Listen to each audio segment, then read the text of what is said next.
सानू की माँ रोने लगी और बोली, हे भगवान, तूने ये क्या कर दिया? मेरे बच्चे को मेरे से छीन लिया। वह दोनों सास बहू रोने लगे। बच्चे भी छोटे थे, अब सानू क्या करे? सानू चिड़िया को टेंशन सताए जा रही थी कि वह अपने छोटे बच्चे और अपनी सास का गुजारा कैसे करेगी। एक दिन उसकी सास ने सानू को बोला, सानू, तुम घर पर बच्चे की देखरेख करो। मैं बूढ़ी हूँ, मेरे को कोई ना कोई खाना पानी दे ही देगा।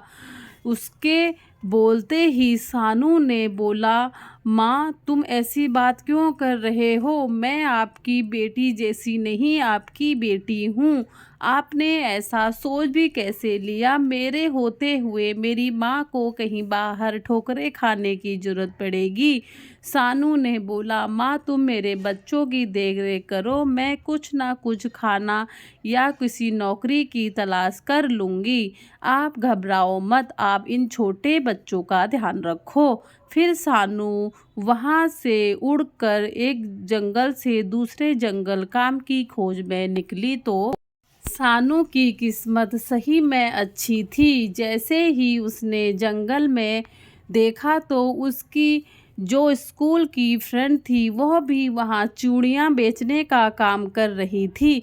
सानू ने अपनी दोस्त को देखा तो वह गले मिली और एक दूसरों से दोनों ने ढेर सारी बातें करी। सानू की जो दोस्त थी गौरी चिड़िया ने बोला, सानू, क्या हो गया? तुम क्यों घबराई हुई और तुम्हारा चेहरा क्यों मुरझाया हुआ है? सानू चिड़िया ने गौरी चिड़िया को सारी कहानी बताई तो गौरी चिड़िया को सुनकर बहुत दुख हुआ। फिर उसके बाद गौरी चिड़िया बोली, सानू, तुम परेशान मत हो, मैं तुम्हारी दोस्त हूँ, मैं तुम्हारी मदद करूँगी। फिर सानू ने जैसे जैसे गौरी चिड़िया ने बोला, सानू ने वैसे ही किया। सानू ने गौरी को बोला, मैं भी यही काम करना चाहती हूँ, लेकिन मेरे पास तो पैसे नहीं हैं। गौरी चिड़िया बोली, सानू, ये पैसे लो, तुम रखो, अपना काम धंधा शुरू करो। जैसे ही तुम्हारे पास पैसा आ जाएगा तो तुम मुझे यह पैसे लौटा देना, लेकिन तब तक तुम पैसों की बात सोचना भी मत।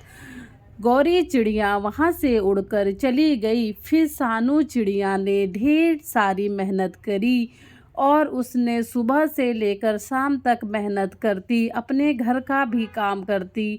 सानू चिड़िया ने इतनी मेहनत करी कि सानू की बहुत अच्छी इनकम होने लग गई। सानू चिड़िया बहुत खुश थी और अपने पति को याद करके रोने लगी। अगर उस वक्त तुमने मेरा कहा मान लिया होता तो आज तुम हमारे साथ जिंदा होते। ऐसा बोलकर वह बेचारी घर चली गई। सानू के घर जाते ही सानू ने सारी कहानी अपनी सास को बताई और उसकी सास को सुनकर बहुत गर्व हुआ कि मेरी बेटी ने अच्छा काम ढूंढ लिया। उसके बाद सानू ने बहुत मेहनत करी। फिर सानू ने घर से ही अपना चूड़ियों वाला काम शुरू कर दिया। वह उसकी सास बहुत बूढ़ी होने लग गई थी। उसने अपने छोटे बच्चों और अपनी सास का बहुत ध्यान दिया। इसीलिए बोलते हैं दोस्तों, काम छोटा बड़ा नहीं होता। सानू ने मेहनत करी तो उसको उसके कर्मों का फल मिल गया।